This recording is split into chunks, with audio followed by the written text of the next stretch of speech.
Welcome back to my YouTube channel. මුලින්ම ඔයාලට මේ අවුරුද්ද සුබම සුබ අලුත් අවුරුද්දක් එන්න කියලා මම ප්‍රාර්ථනා කරනවා. ඉතින් මාස ගොඩකට පස්සේ මට හිතුණා අලුතෙන් YouTube vlog එකක් කරන්න ඕනේ කියලා. ඉතින් අද අපිට mid vacation එක හම්බ වෙනවා සතියක්. ඉතින් ගෙදර යන්න තමයි අද මේ ලෑස්ති වෙන්නේ. අපිට නම් බස් එක තියෙන්නේ රෑ. ඒ වුණාට යාළුවෝ අද දවල් හවස ගෙදර ගියා. ඒකට දාන්න.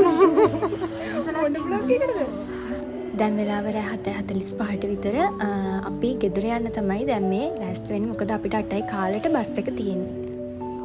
අපිට ඉතින් ගෙදර යන්න පැය 8ක් 9ක් විතර යනවා. ඉතින් උදේට අපි හම්බ වෙමු. The next day. මම බස් එකෙන් බහිද්දි උදේ 5:00යි තාත්තා ඇවිල්ලා හිටියා මාව ටවුන් එකට කරගෙන යන්න. හැම අලුත් අවුරුද්දකම වගේ අපේ ගෙදර කට්ටිය පුරුද්දක් කරගෙන ඉන්නවා කතරගම යන්න. ඉතින් මං එනකන් තමයි ඒගොල්ලෝ මෙච්චර දවසක් බලන් හිටියේ ගමන යන්න. ඉතින් අද අපි දාගත්තා උදේම කතරගමත් යන්න ඕන කියලා. ඉතින් මං ගෙදර ගිහිල්ලා වොෂ් එකකුත් දාගෙන කතරගම යන්න ලෑස්ති වෙනවා. ඉතින් මං ගෙදරට ආවා. මේ ඉන්නේ අපේ ගෙදර මං එනකම් බලන් ඉන්න සමාජිකයෝ දෙන්න. හලෝ චුටි බබා.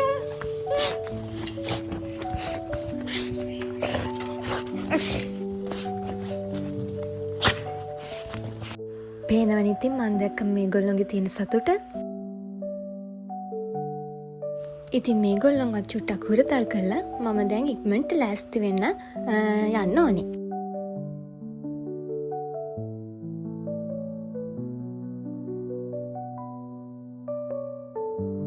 උදේම කිරිවෙහෙරට කිරිපිඩු පූජා කරන්න ඕන නිසා අපේ අම්මා උදේම ලෑස්ති කරලා තිබ්බ කිරිපිඩු. ඊයේ රාටත් කෑවේ නැති නිසා හොඳටම බඩගිනි හිටියේ. ඉතින් ඉක්මනට බත් එකකුත් බෙදාගෙන ඉක්මනට කාලා පිටත් වෙන්න තමයි හදන්නේ. අපි යන්න ඕන හයිවේ එකේ. ඉතින් අපි බත් එකමින් තමයි හයිවේ එකට දැම්මේ. අපි මත්තලින් තමයි හයිවේ එකෙන් එක්සිට් කරන්න ඕනේ.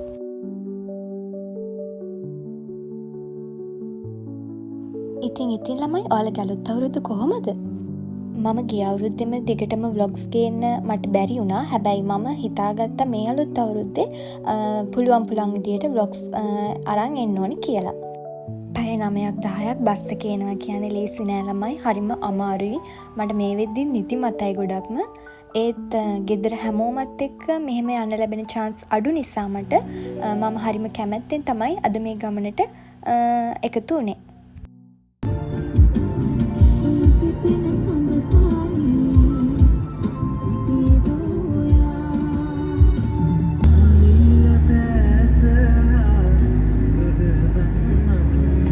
මත්තලට ගොඩක්ම ළඟයි. අපිට පැය එකමාරක් 1:45ක් විතර ගියා මේ ගමනට.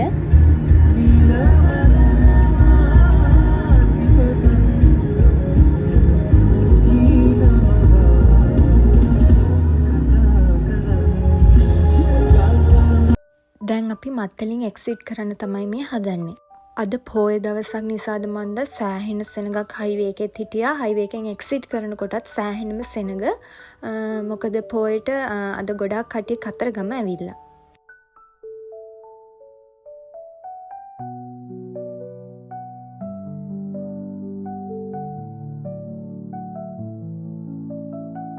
දැන් මෙහෙම හයිවේ තිබ්බට ඉස්සර හයිවේ තිබුණ නෑ. ඉතින් කතරගම එනවා කියලා කියන්නේ ලොකු ට්‍රිප් එකක්. හැබැයි දැන් නම් අපිට පැය 2කින් වගේ කතරගමට එන්න පුළුවන්.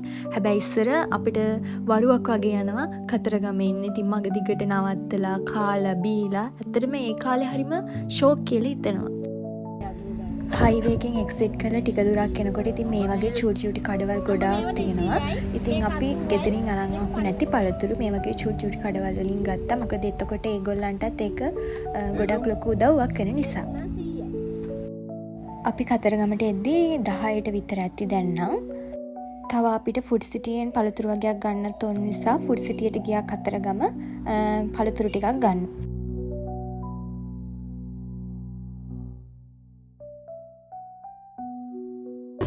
අම්මට අයින් ඇතුළේ.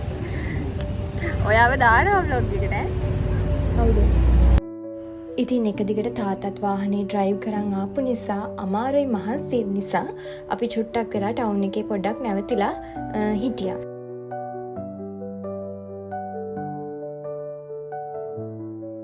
ඉතින් අද පෝය නිසා සෑහෙනම සෙනඟක් කතරගම. ඉතින් කිරිවෙහෙර පාරේ සෑහෙනම ට්‍රැෆික් එකක්. ඉතින් අපි ඉක්මනට යන්නත් ඕනේ මොකද 12ට කලින් අපි කිරිවෙහෙර වඳින්නත් ඕන නිසා ඉක්මන් කරලා යන්න තමයි දැන් හදන්නේ.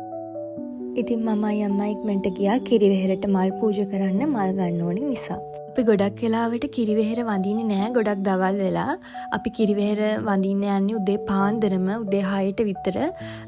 මේ ෆස්ට් ටයිම් තමයි අපි මෙච්චර පරක් වෙලා කිරිවෙහෙර වඳින්න ආවේ. හේතුව තමයි ඉතින් මම කැම්පස් ගිහිල්ලා එනකොට ගොඩක් උදේ වුණා. ඒ නිසා එන්න පරක්කු වුණා. ඉතින් කොහොම හරි මලුත් අරගෙන අපේ අම්මා හැම වතාවෙම එනකොට මහසෙන් දේවාලෙට මල් මාලයක් පූජා කරනවා. ඉතින් මේ මල් මාලේ අනිවාර්යෙන් මේ පාරත් පූජා කරන්න ඕන නිසා අපි මල් මාලිකුත් ගන්න නැවතුණා. සෙනඟ ගොඩාක් ඉන දවස්වල කිරිවෙහෙර හිතේ හැටියට වඳින්න අමාරුයි. මොකද සෙනඟත් එක්ක තෙරපිලා ඇත්තටම අමාරුයි ගොඩක්ම. ඒත් ඉතින් මට ගෙදර ඇත් එක්ක එන්න තියෙන chance අඩු නිසා ඉතින් අපි ඒක හිතන්නේ නැතුව අද කිරිවෙහෙර වඳින්න ආවා. කිරිවෙහෙර ඉස්සරහම තමයි මහසෙන් දේවාලය තියෙන්නේ. ගොඩක් අට හිතන් ඉන්නවා මහසෙන් දෙවියෝ කතරගම දෙවියෝ එක්කෙනෙක් කියලා. හැබැයි මේ මහසෙන් කියන පුද්ගලයා දැන් දේවත්වයෙන් සලකනවා ඉස්සර කාලේ කතරගම රාජ්‍ය පාලනය කරපු රාජතාන්ත්‍රිකයෙක්. ඉතින් ගොඩ දෙනෙක් ඇවිල්ලා මේ දේවාලයෙන් ආශිර්වාද කරගන්නවා. ඉතින් අපි බුද්ධ පූජාවක් තියලා මල් පහන් පූජා කරලා කිරිවෙහෙර වඳින්න තමයි හදන්නේ. කිරිවෙහෙර හරියේ ඝාතකයන් ඉඩ මදි නිසා අපි ආවා බෝධිය ළඟට. ඉතින් කතරගම කිව්වම අමතක කරන්න බැරිම තැනක් තමයි කතරගම මහදේවාලය. ඉතින් අපි දැන් හදන්නේ කතරගම මහදේවාලයට පූජා වට්ටියක් පූජා කරන්න. ඉතින් අපි මගින් ගනිපු පළතුරුයි ගෙදරින් අරන් ආපු පළතුරුයි අරගෙන අපේ අම්මා පූජා වට්ටියක් හැදුවා කතරගම දේවාලයට පූජා කරන්න. ඉතින් අද කාලේ පරම්පරාව ගොඩක් මේ දේවල් විශ්වාස කරේ නැතත් ඉතින් අපේ අම්මලා තාත්තලා ඒ කාලේ ඉඳන්ම ඒගොල්ලෝ පුරුද්දක් විදියට මේවා කරගෙන ගිහිල්ලා තියෙනවා. අපේ ගෙවල් වල වෙන විශේෂ අවස්ථාවල විශේෂ වැඩවලදී ඒ වගේම අලුත් දෙයක් පටන් ගනිද්දී මේ විදියට දේවාලයට ඇවිල්ලා ආශිර්වාද කරගන්න එක ඉතින් අපේ අම්මලා තාත්තලා පුරුද්දක් විදියට කරන දෙයක්. ඉතින් අද සෙනඟ ගොඩාක් වැඩි නිසා කතරගම මහ දේවාලය ඇතුළට යන්න බැරි තරම් සෙනඟ. ඉතින් මමයි මල්ලි එළියට වෙලා හිටියා. අම්මයි තාත්තයි ඇතුළට ගිහිල්ලා පැතල කරලා ආවා.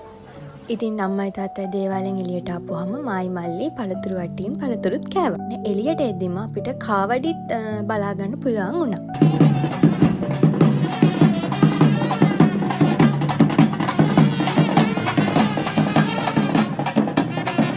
අපේ අම්මා අපි 4 දෙනාට කන්න බත් මුල් 4ක් බඳන් ඇවිල්ලා තිබ්බා. ඉතින් කතරගම දේවාලෙත් වැඳලා අපි දවල්ට කාලා ඊළඟට යන්න ඕන ඝන දේවාලෙ. අපි කාලි වෙරණවත් එක්කම වගේ මේ චූටි යාළුවත් හම්බුණා. ඉතින් එයාටත් කැම චුට්ටක් දෙන්න අපි අමතක කරේ නෑ. ඉතින් ඊළඟට අපි යන්නේ සෙල්ල කතරගම ගණදෙවි කෝවිල වඳින්න. ඉතින් ඉස්සර නම් අපි හරි මාසයි සෙල්ල කතරගම එන්න. මොකද චූටි කාලේ ඉතින් සෙල්ලම් බඩු ගොඩ ගන්න තියෙන්නේ සෙල්ල කතරගම ආපුවාම තමයි. ඉතින් ගණදෙවි කෝවිලට පූජා කරන්න දාස් මල් ටිකකුත් අපි ගත්තා. ඇත්තටම මෙහෙම දැන් අපේ ගෙදර 4 දෙනාම එකට එකතු වෙන්නේ ගොඩ කලාතුරකින්. මොකද මල්ලි ජොබ් එකක් කරනවා, මමත් ගොඩක් දුර කැම්පස් එකක ඉන්නේ. ඒ වගේම අම්මයි තාත්තයිත් වැඩවලට බිසි වෙනවා. ඉතින් මේ මොහොතවල් වලට මම සෑහෙන්න ආදරේ. මේ තියෙන්නේ සෙල්ල කතරගම ගණදෙවි කෝවිල. ඉතින් මේ ගණදෙවි කෝවිල ගොඩාක් වහින කාලෙට වතුරෙන් යට වෙලා යනවා. කතරගම භූමිය ගැන ජනප්‍රවාදයේ ගොඩාක් ලස්සන කතන්දර තියෙනවා. ඔයාලට පුළුවන් නම් ඒවා හොයාගෙන කියවන්න. හරිම ලස්සන කතන්දර තියෙනවා. ඉතින් ඝන දේවාලිනුත් අපි අපේ අලුත් අවුරුද්ද සුබ වෙන්න කියලා ආශිර්වාද කරගන්න තමයි ආවේ. ඉතින් ඝන දේවාලෙත් වැඳලා දැන් අපි ආවේ මට චූටි ඝනදේවි පිළිමයක් ගන්න ඕන නම් මගේ කැම්පස් එකේ පොත් මේසෙ උඩ තියන්න. ඉතින් ඒකට තමයි අපි කටයත් එක්ක දැන් මෙතෙන්ට ආවේ. පොඩි ඉතින් මේ පිළිමේ ලස්සනයි කියලා හිතුන නිසා මම ඒ වෙලේ මේක ගත්තා. ඉතින් කතරගම ආවම දොඩොල් කැලක් අරන් යන්න අමතක කරන්න බැරි නිසා අපි ආව දැන් දොඩොල් ගන්න ඕන කියලා. දැන් අපි වයසින් ලොකු වුණත් මේ වගේ සුකුරුත්තන් කැලි දැක්කම තාමත් ආස හිතෙනවා. දැන් අපි යන්නේ අපේ ගෙදර ජොබ් එකක් කරන චූටි ළමයාට සෙල්ලම් බඩු ගන්න කියලා. කොල්ල කොච්චර වයසට ගියත් ඒගොල්ලොන්ගේ සෙල්ලම් බඩු වලට තියෙන ආසාව අඩු වෙන්නේ නැහැ කියන එක නම් බොරුවක් නෙවෙයි හැබැයි. ඉතින් දැන් ගොඩක් හවස් වෙච්ච නිසා අපි යන්න තමයි හදන්නේ. ඉතින් අපි යද්දි අපිට හම්බ වුණා බෙලිමල් දන්සලක්. මේක හැම පෝයකටම තියෙනවා මම හිතන විදියට. මේ දන්සල නිසාමද මන්ද මෙතන තියෙන පන්සලේ නමත් තමයි බෙලිමල් පන්සල. ඉතින් තමන්ට කැමති ප්‍රමාණයෙන් කැමති විදියට බෙලිමල් අරගෙන තමන්ටම බොන්න පුළුවන්. ඉතින් ඔයාලත් පෝය දවසක කතරගම ආවොත් මේ බෙලිමල් පන්සලෙන් හවසට බෙලිමල් එකක් බීලා යන්න. ඉතින් අදට මම vlog එක මෙතනින් ඉවර කරන්න කියලා හිතුවා. ඉතින් ආයෙමත් මම විශ් කරනවා ඔයාලට මේ අලුත් අවුරුද්ද ඔයාලා හිතන පතන හැමදේම ඒ විදියටම ඉෂ්ට වෙන සුබම සුබ අලුත් අවුරුද්දක් වෙන්න කියලා. ඉතින් ආයෙ vlog එකකින් එන්නම් ළමයි. ගිහින් එන්නම්. bye.